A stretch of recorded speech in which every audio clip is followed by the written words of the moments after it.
ये मेरे चैनल की तीसरी कहानी है। बहू कहाँ मर गई, अंदर से आवाज़ आई। जिंदा हूँ माँ जी। तो फिर मेरी चाय क्यों अभी तक नहीं आई? कब से पूजा करके बैठी हूँ। बहू चाय के साथ भजिया भी ले आई। सास ने कहा तेल खिलाकर मारोगी क्या? बहू ने कहा ठीक है माँ जी, ले जाती हूँ। सास ने कहा रहने दे, अब बना दिया है तो खा लेती हूँ। सास ने भजिया उठाई और कहा कैसी भजिया बनाई है तुमने? बहू माँ जी, मुझे कपड़े धोने हैं, मैं जाती हूँ। बहू दरवाजे के पीछे छिपकर खड़ी हो गई। सास भजिया पर टूट पड़ी और पूरी भजिया खत्म कर दी। बहू मुस्कुराई और काम में लग गई। दोपहर के खाने का वक्त हुआ। सास ने फिर आवाज़ लगाई कुछ खाने को मिलेगा? बहू ने आवाज़ नहीं दी। सास फिर चिल्लाई भूखे मारोगी क्या? बहू आई, सामने खिचड़ी रख दी। सास गुस्से से ये क्या है, मुझे इसे नहीं खाना, इसे ले जाओ। बहू ने कहा आपको डॉक्टर ने दिन में खिचड़ी खाने को कहा है, खाना तो पड़ेगा ही। सास मुंह बनाते हुए हाँ तू मेरी माँ बन जा। बहू फिर मुस्कुराई और चली गई। आज इनके घर पूजा थी। बहू सुबह 4 बजे से उठ गई। पहले स्नान किया, फिर फूल लाई और माला बनाई, रसोई साफ की, पकवान और भोज बनाया। सुबह के 10 बज गए और सास भी उठ चुकी थी। बहू अब पंडित जी के साथ भगवान के वस्त्र तैयार कर रही थी। आज ऑफिस की छुट्टी भी थी। उनके पति भी घर पर थे। पूजा शुरू हुई। सास चिल्लाती बहू ये नहीं है वो नहीं है। बहू दौड़ी दौड़ी आती और सब करती। अब दोपहर के 3 बज गए थे। आरती की तैयारी चल रही थी। पंडित जी ने सबको आरती के लिए बुलाया और सबके हाथों में थाली दी।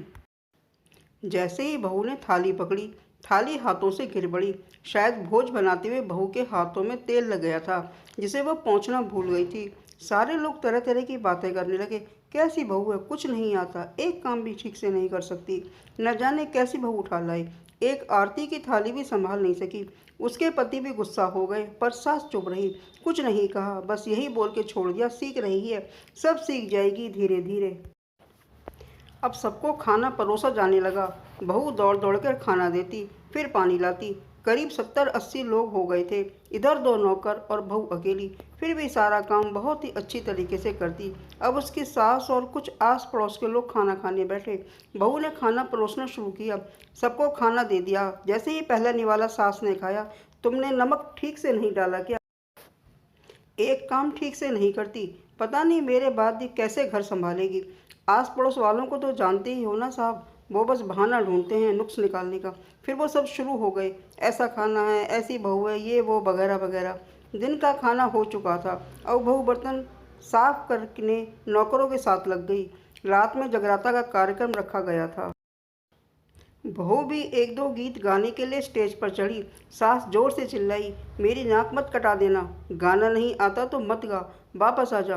बहू मुस्कुराई और गाने लगी। सबने उसके गाने की तारीफ की, पर सास मुंह फुलाते हुए बोली इससे अच्छा तो मैं गाती थी जवानी में, तुझे तो कुछ भी नहीं आता। बहू मुस्कुराई और चली गई। अब रात का खाना खिलाया जा रहा था। उसके पति के ऑफिस के दोस्त साइड में ही ड्रिंक करने लगे। उसका पति चिल्लाता थोड़ा बर्फ लाओ, तो सास चिल्लाती यहाँ दाल नहीं है, फिर चिल्लाता कोल्ड ड्रिंक नहीं है, पापड़ ले आओ। इधर उधर आखिर में उसके पति की शराब गिर पड़ी उसके एक दोस्त पर और बोतल टूट गई। पति गुस्से में 2 झापड़ अपनी पत्नी को लगाते हुए कहता है जाहिल कहीं की, देख कर नहीं कर सकती। सारे लोग देखने लगे। उसकी पत्नी रोते हुए कमरे की तरफ दौड़ी। फिर उसके दोस्तों ने कहा क्या यार, पूरा मूड खराब कर दिया, यहाँ नहीं बुलाया होता, कैसी अनपढ़ गंवार बीवी ला रखी है तूने, उसे तो मेहमानों की इज्जत और काम करना तक नहीं आता, तुमने तो हमारी बेइज्जती कर दी। अब आस पड़ोस की औरतों को और बहाना मिल गया था। वो कहने लगी देखो क्या कर दिया तुम्हारी बहू ने, मैं तो कहती हूँ अपने बेटे की दूसरी शादी करा दो, छुटकारा पाओ इस गंवार से। सास उठी और अपने बेटे के थप्पड़ मारा और कहा अरे नालायक, तूने मेरी बहू को मारा, तेरी हिम्मत कैसे हुई? उसके बेटे के दोस्त कुछ कहने ही वाले थे कि उसकी माँ ने घूरते हुए कहा चुप, बिल्कुल चुप, यहाँ दारू पीने आए हो, जबकि पता है आज पूजा है। कैसे संस्कार दिए हैं तुम्हारे माता पिता ने, और किसने मेरी बहू को जाहिल बोला? जरा इधर आओ, चप्पल से मारूंगी अगर मेरी बहू को किसी ने शब्द भी कहा तो। अरे पापी, तूने उस लड़की को बस इसलिए मारा कि तेरी शराब टूट गई। पापी, वो बच्ची सुबह 4 बजे से उठी है, घर का सारा काम कर रही है, ना सुबह से नाश्ता किया, ना दिन का खाना खाया, फिर भी हंसते हुए सबकी बातें सुनते हुए, ताने सुनते हुए घर के काम में लगी रही। तेरे यार दोस्तों को वो अच्छी नहीं लगी। जूते से मारूंगी तेरे दोस्तों को जो कभी उन्होंने ऐसा कहा। उसके यार दोस्त चुपके से खिसक लिए। अब सास बहू के कमरे में गई और बहू का हाथ पकड़कर बाहर लाई। सबके सामने कहने लगी, किसने कहा था बहू को घर से निकाल के दूसरी बहू ले आना? जरा सामने आओ। कोई सामने नहीं आया। फिर सास ने कहा, तुम जानते भी क्या हो इस लड़की के बारे में? ये मेरी माँ भी है, बेटी भी। माँ इसलिए मुझे गलत काम करने पर डांटती है और बेटी इसलिए कभी कभी मेरी दिल की भावनाएं समझ जाती है, मेरी दिन रात सेवा करती है, मेरे हजार ताने सुनती है, पर एक शब्द भी गलत नहीं कहती।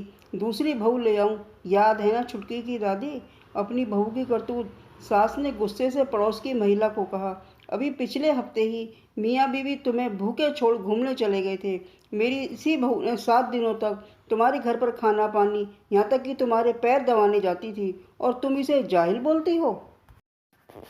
जाहिल हो तुम सब, जो कोयले और हीरे में फ़र्क नहीं जानते। अगर आइंदा मेरी बहू के बारे में किसी ने एक लफ्ज़ भी बोला तो मुझसे बुरा कोई नहीं होगा, क्योंकि ये मेरी बहू नहीं, मेरी बेटी है। बहू सिसकियां लेते हुए फिर कमरे में चली गई।